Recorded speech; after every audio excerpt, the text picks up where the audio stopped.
Live from New Delhi, you're watching DD India Live, India's voice to the world. I'm Prasar Bharati. Coming up in the next 30 minutes. After weeks of fierce border skirmishes, Thailand and Cambodia signed ceasefire agreement. Both sides reaffirm commitment to peace, stability and security of people living along border.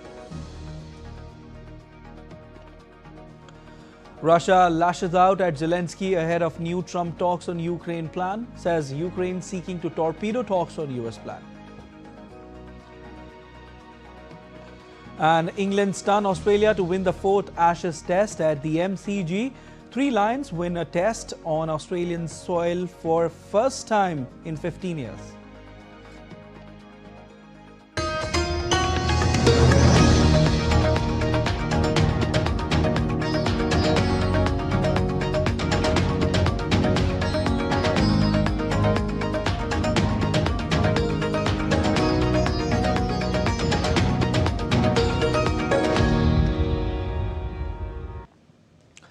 Thailand and Cambodia agreed to an immediate ceasefire on Saturday, the two countries said in a joint statement, pledging to end weeks of deadly border clashes. The conflict spread to nearly every border province on both sides, shattering an earlier truce for which US President Donald Trump took credit. The truce applies to all types of weapons, including attacks on civilians, civilian objects and infrastructures, and military objectives of either side in all cases and all areas. Diptanshu Kashyap brings us all the latest in this report. Thailand and Cambodia have agreed to an immediate ceasefire on Saturday, pledging to halt weeks of deadly border fighting that marked the worst clashes between the neighbors in years. The agreement was signed by the defense ministers of both countries in Thailand's Chanthaburi province following 3 days of border talks, triggered by an emergency meeting of ASEAN foreign ministers. The fighting, involving artillery, rocket fire, drones and fighter jets, spread across multiple border provinces, killing dozens and displacing hundreds of thousands on both sides. After this ceasefire that we will maintain fully for 72 hours, the Thai side will release the 18 Cambodian soldiers who have been in Thai captive for 151 days already. This ceasefire is in accordance to the spirit of Kuala Lumpur Joint Declaration on October 26, 2025. On top of that, the ceasefire today will pave the way for villagers who have been evacuated from home along the border to return and live at their homes, do business and work in the farms. The ceasefire applies to all types of weapons and includes a freeze on troop movements, with both sides agreeing not to reinforce positions along the frontier. The deal also allows civilians displaced by the fighting to return home and bars the use of force against civilian targets. ASEAN will deploy an observer mechanism to monitor compliance alongside direct coordination between the two militaries to prevent renewed escalation. At the policy level, there will be direct communication via a hotline between the defense ministers and the commanders-in-chief of both sides. If necessary, senior representatives from both sides will be deployed to the area to jointly resolve any issues. The clashes stem from a long-running dispute over undemarcated sections of the colonial-era border and ancient temple sites claimed by both countries. While the truce has halted the fighting for now, the underlying territorial issue remains unresolved.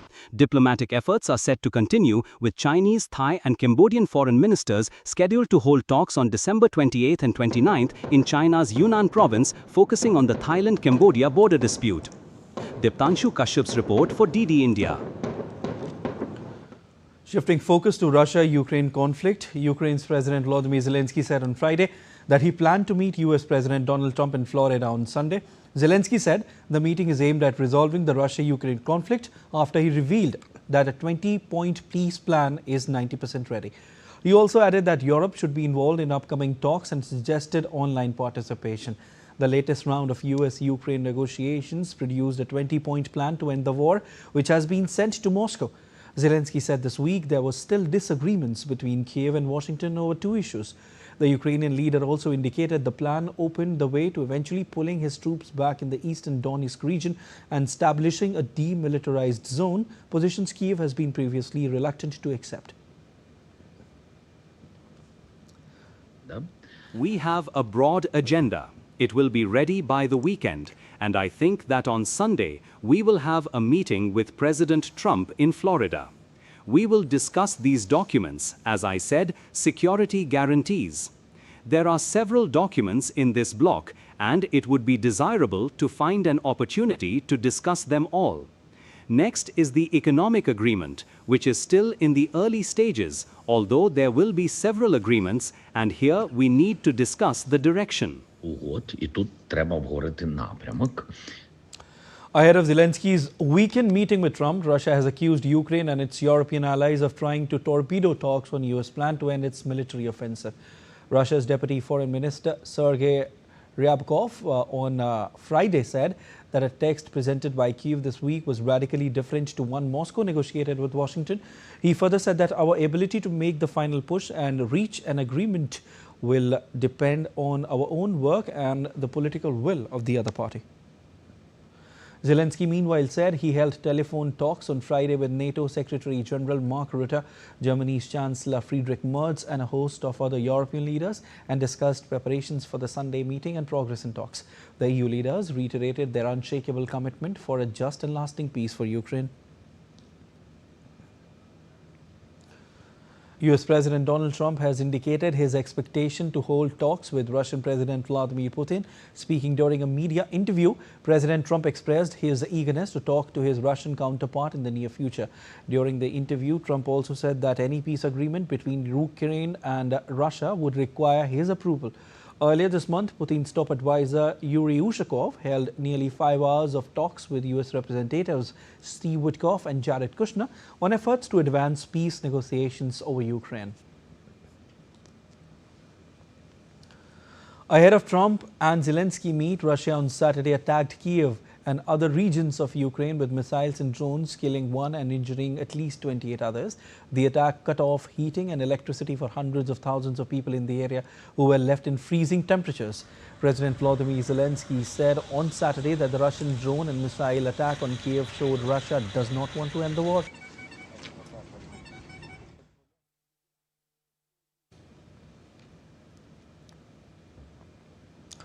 US President Donald Trump on Friday accused Democrats of driving what he called a hoax over newly discovered files related to convicted Jeffrey Epstein. He also claimed that the Justice Department was being distracted from investigating election fraud. In a post on social media, Trump said 1 million more pages of Epstein-related material had been found and urged authorities to release names linked to the case, claiming that Democrats, not Republicans, had ties to Epstein. The comments follow Trump's Christmas Day post in which he wished a Merry Christmas to people who loved Jeffrey Epstein. He also said Democrats would have a lot of explaining to do as more documents are made public under a new law passed by Congress. Amid rising tensions with Venezuela, U.S. Air Force's MQ-9 Reaper drones were spotted at Rafael Hernandez Airport in Aguadilla, Puerto Rico, as Washington steps up aerial surveillance across the Caribbean. The United States has deployed a significant military presence in the region, including an aircraft carrier, fighter jets and warships. The escalation follows U.S. President Donald Trump's order earlier this month imposing a blockade on sanctioned oil tankers entering or leaving Venezuela, aimed at increasing pressure on Venezuelan President Nicolas Maduro. Yemen's Saudi-led coalition has warned that it will take direct action against any military moves by the Southern Transitional Council in the eastern province of Hadramaut that undermine de-escalation efforts. Coalition spokesman General Turki al-Malki said any violations would be dealt with to protect civilians, responding to a request from Yemen's Presidential Leadership Council chief Rashad al-Alimi, who accused SDC-affiliated armed groups of threatening civilian safety. Saudi Arabia also called on the UAE-backed separatist group to stand down and peacefully hand over control of recently seized areas to the internationally recognized Riyadh-backed government. Saudi Defense Minister Prince Khalid bin Salman urged the SDC to engage with mediation efforts led by Saudi Arabia and withdraw its forces from camps in Hadramaut and Mahara. The warning followed Saudi airstrikes on SDC positions in Hadramaut, underscoring rising tensions despite efforts to prevent further escalation.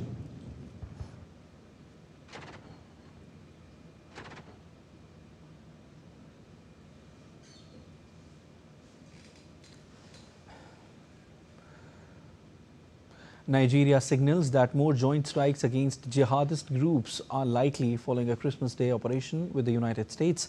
Nigerian authorities say they provided intelligence support, while the US military confirms multiple Islamic State-linked fighters were killed in northwest Nigeria. Officials in Nigeria emphasized that the operation is a joint effort and not directed against any religion. Foreign Minister says coordination with Washington is ongoing and further action remains possible. Nigeria continues to face overlapping security threats from jihadist insurgents in the northeast and armed gangs in the northwest. However, the questions persist over the exact group targeted, with differing accounts from Nigerian and US officials. Let's take a look at other stories making news around the world. Kosovo's main political parties held their final campaign rallies ahead of elections, focusing on security, governance and the country's European future. Caretaker Prime Minister defended Kosovo's defense strategy, while opposition leader Bedri Hamza and Lumir stressed NATO integration, international recognition and restoring trust in democratic institutions. The Sabah Wildlife and Forestry Department has released rare images of the elusive flat-headed cat Prionarulus planiceps, captured in the Tangkulap Forest Reserve on Borneo during February and August 2024. Considered one of the world's rarest and most threatened wild felines, the sightings highlight both the species' fragile existence and the importance of ongoing conservation efforts in Malaysia forest. Elephants in Nepal took part in a penalty shootout competition during the annual elephant festival of the Himalayan nation in the tourist town of Soraha. The elephants marched along the streets from the Chitwan National Park gate to the festive venue, where they participated in the penalty shootout competition, drawing hundreds of spectators.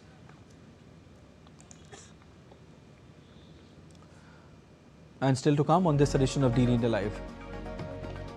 Myanmar's military regime will hold the first round of general election on Sunday. And Mali hosts Morocco to a 1-1 draw in their Group A clash of AFCON 2025-26.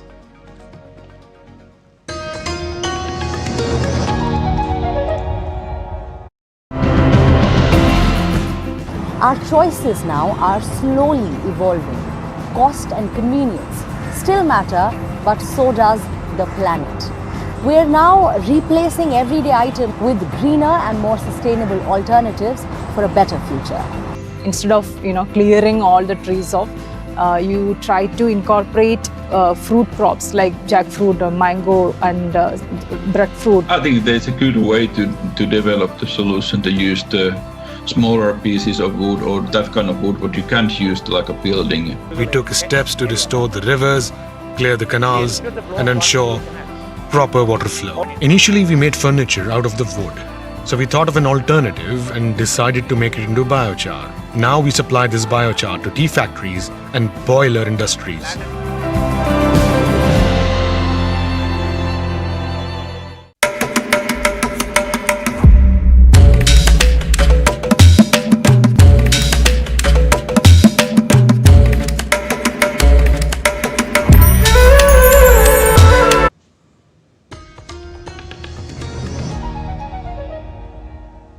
You're watching DD Live. I'm Siddharth Bharadwaj, and preparations are underway in Myanmar as its military-led administration is set to hold a multi-phased general election, even as a civil war rages across large parts of Southeast Asian country.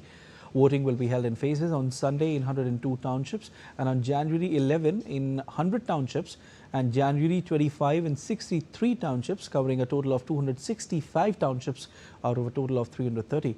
Junta chief has acknowledged polls will not be nationwide. Only 6 parties are competing on a national level, with 51 contesting within a single region or state. Many parties that ran in the past 2 elections have been disbanded, and anti-junta rebels have refused to take part. Dates for counting and results have not been publicized. Meanwhile, Myanmar's junta said it will lift a curfew imposed in Yangon since its 2021 coup. Back home, Defence Minister Rajnath Singh visited Valsad in Gujarat and attended the 25th anniversary of Srimad Rajchandra mission in Dharampur. He paid tribute to Srimad Rajchandra Ji, a self-realized saint, Jain reformer and noted 19th century poet philosopher. Marking 25 years since the mission's foundation in 2000, Rajnath Singh said Srimad Rajchandra mission is playing a significant role in spreading the teachings of Lord Mahavira across the world. गुरुदेव श्री राकेश जी ने Shrimad Ramchandra mission Dharampur की स्थापना करके भगवान महावीर की शिक्षाओं को विश्व भर में फैलाने का एक अभियान प्रारंभ किया है और श्रीमद रामचंद्र जी के ज्ञान प्रवाह को सदैव जारी रखा जाए, यह उनका सोच है, यह उनकी विचार है। गुरुदेव श्री राकेश जी द्वारा किए जा रहे ये सब सारे कार्य मानवता की शांति और समरसता, मानवता को शांति और समरसता की ओर ले जाने के लिए समर्पित हैं। मैं ऐसा मानता हूं। India is celebrating Guru Gobind Jayanti, commemorating the birth anniversary of the 10th Sikh Guru, Guru Gobind Singh Ji. Guru Gobind Singh Ji, born in Patna Sahib, Bihar in 1666, is one of Sikhism's most revered spiritual leaders. In Bihar, special kirtan was held at Takht Sri Harimandir Ji, Patna Sahib, as devotees gathered to offer prayers and listen to hymns from the Guru Granth Sahib. The Gurudwara was adorned for the occasion, with worshippers participating in devotional singing and remembering the teachings of Guru Gobind Singh Ji, which emphasize courage, equality and selfless service.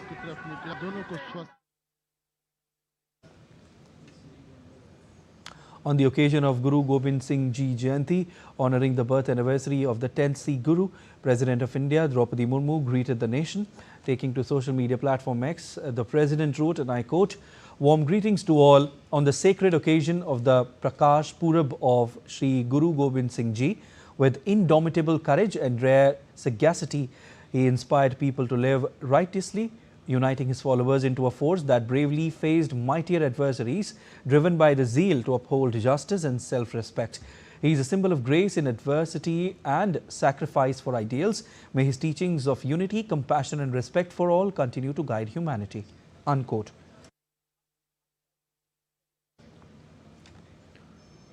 Prime Minister Narendra Modi also took to X on the occasion. Prime Minister wrote, and I quote him, "On the sacred Prakash Utsav of Sri Guru Gobind Singh Ji, we bow in reverence to him. He remains an embodiment of courage, compassion and sacrifice. His life and teachings inspire us to uphold truth, justice and human dignity. Sri Guru Gobind Singh Ji's vision continues to guide generations towards service and selfless duty." Unquote. Prime Minister Modi also shared pictures from his visit earlier this year to Takht Sri Harimandir Ji, Patna Sahib, where he had darshan of the holy Jode Sahib of Sri Guru Gobind Singh Ji and Mata Sahib Kaur Ji.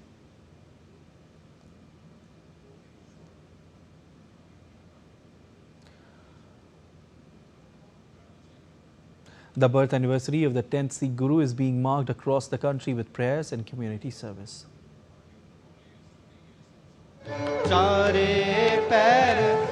Each year, millions honor Guru Gobind Singh Ji, a spiritual luminary warrior and founder of the Khalsa, whose teachings on courage and equality continue to inspire generations.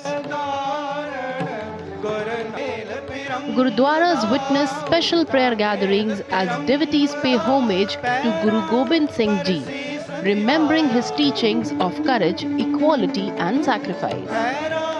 Nagar Kirtan are taken out in several cities, while Langar Seva is also organized, reflecting the Sikh tradition of selfless service and collective harmony. At prominent Sikh shrines, including Anandpur Sahib, large number of devotees participate in religious programs throughout the day. Guru Gobind Singh Ji continues to remind the nation of values rooted in faith, service and unity. Kriti Vadhera's report for DD India. Severe cold conditions coupled with dense fog continue to impact daily life across many parts in the northern state of Uttar Pradesh, with temperatures plunging and visibility dropping, especially during early morning hours. Traffic movement, particularly along highways, has been majorly hit. Here's a report. Severe cold conditions coupled with dense fog continue to impact daily life across many parts of Uttar Pradesh. With temperatures plunging and visibility dropping, especially during early morning hours, traffic movement, particularly along highways, has been majorly hit. In cities like Kanpur, vehicles moved at a slow speed as cold winds swept through the city, forcing many people to seek refuge around roadside bonfires on late Friday night. सर्दी बहुत ज़्यादा है, temperature 2 degree 3 degree पहुंच रहा है क्योंकि इतने ज़्यादा ओस है, कोहरा है, पूरा गीला हो जा रहा है कपड़ा। तो आज बहुत ज़्यादा कोहरा भी हो रहा है। गलन तो बहुत ही ज़्यादा है और एक तो ये आउटर पड़ता है थोड़ा सा, तो यहाँ और रहती है। प्लस क्या है कि यहाँ अभी इस समय मेरे हिसाब से 3 टेम्परेचर होगा जहाँ तक। Similar conditions were experienced by residents in Jaunpur. With visibility dropping, streets and markets remained largely deserted as residents huddled around bonfires to escape the biting chill on early Saturday. In Agra, disappointed tourists gathered as the Taj Mahal disappeared behind a thick curtain of mist on Saturday morning. Brief spells of visibility offered hope, but the monument soon seemed to vanish again, forcing many visitors to return without getting a glimpse of the iconic landmark. As cold and fog continue to tighten their grip over Uttar Pradesh, residents are urging authorities to step up measures to provide warmth, especially to the homeless and the vulnerable sections of society, before the conditions take an even more harsher turn. And in sports, England held their nerve in a low-scoring thriller to beat Australia by 4 wickets in the 4th Ashes Test at the Melbourne Cricket Ground to claim a historic win. Fighting England won their first Test on Australian soil in 15 years, restoring their pride with a gusty victory in a clash that was over inside 2 days. While chasing in the second innings, Jacob Bethel top scored for England with a 40-run knock. Harry Brook and Jamie Smith remained not out and helped England cross the finish line. Earlier, Australia were bundled out 432 in their second innings on day 2, setting England 175 to win. The hosts succumbed in the second session on the day 2 with Travis Head top scoring with 46. England head into the last test 3-1 down, but their effort has helped them avoid a series whitewash. England open Ben Duckett, opener Ben Duckett completed 3,000 test runs in the 4th Ashes Test at the MCG on Saturday. In a run chase of modest 175 runs, Duckett crossed the 30-run mark for the first time in the series, scoring at 26 ball 34 with 4 boundaries. In 42 tests, he has scored 3,005 runs at an average of 40.06, including 6 centuries and 16 50s in 78 innings. However, in this Ashes, Duckett has been less than subpar, having made just 133 runs across 8 innings in 4 tests at an average of 16.62. On to results from the Africa Cup of Nations 2025-26. Hosts Morocco were held to a 1-1 draw by Mali, ending their world record run of wins. Midfielder Brahim Diaz scored a penalty in stoppage time at the end of the first half, but Mali equalized midway through the second half through Senayoko. Morocco topped the Group A standings with 4 points, while Zambia, who they meet next on Monday, have 2 points along with Mali. Meanwhile, Mohamed Salah led a 10-man Egypt to a nervy 1-0 win over South Africa in their Group B clash. With this win, Egypt have become the first team into the knockout stages of the competition. Egypt have 6 points from their opening 2 games and cannot finish outside the top 2 in the group. South Africa have 3 points from their 2 games, while Zimbabwe and Angola have 1 each. The first half, Egypt was a better team. They had some chances. They had a better circulation of the ball. Through the second half, okay, there were 1 man less, but we dominated them for the 45 minutes, and in that moment you need a little bit luck that the ball falls good, or that the shot is good. We didn't have that luck, and okay, we lost the game. And in the quiet lanes of Balli Maran in Old Delhi stands Ghalib Ki Haveli, the final home of Mirza Ghalib. Urdu poetry's immortal voice. On his 228th birth anniversary today, we celebrate the legendary poet whose timeless works continue to inspire millions. More in this special report by DD India's Antara Sinha. This is Gully Qasim Jan in Old Delhi's Balli Maran. And this is the mansion where Mirza Ghalib, the legendary Urdu poet, stayed for the last years of his life. The simple verses written on these walls are as relevant today as they were during Ghalib's time. Works by various musicians and celebrated Hindi cinema lyricists, including Gulzar, have been greatly inspired by Ghalib. Legendary ghazal maestro late Jagjit Singh formed a memorable partnership with Gulzar to make one of the most iconic TV series on the late poet. Mirza Ghalib aired on Doordarshan National in 1988 and it was an instant hit with the audiences. Scores of literature enthusiasts continue to visit the Ghalib Ki Haveli in the heart of Old Delhi. This 19th century Haveli was gifted to Ghalib by a physician named Hakim and served as the poet's home from 1860 until his death in 1869. A renovated portion of this Haveli is now a museum showcasing Ghalib's life and works. The museum features various artifacts including handwritten poems, books and personal belongings of the poet. Hailing from Agra, Ghalib belonged to a family of nobles and was educated in Persian, Arabic and Urdu. This year, the 27th of December marks his 228th birth anniversary. Ghalib's poetry is considered some of the most iconic and influential in Urdu literature. His poetry explored themes of love, spirituality, social issues and the human condition. Mirza Ghalib's life, works and legacy continue to fascinate and inspire people around the world.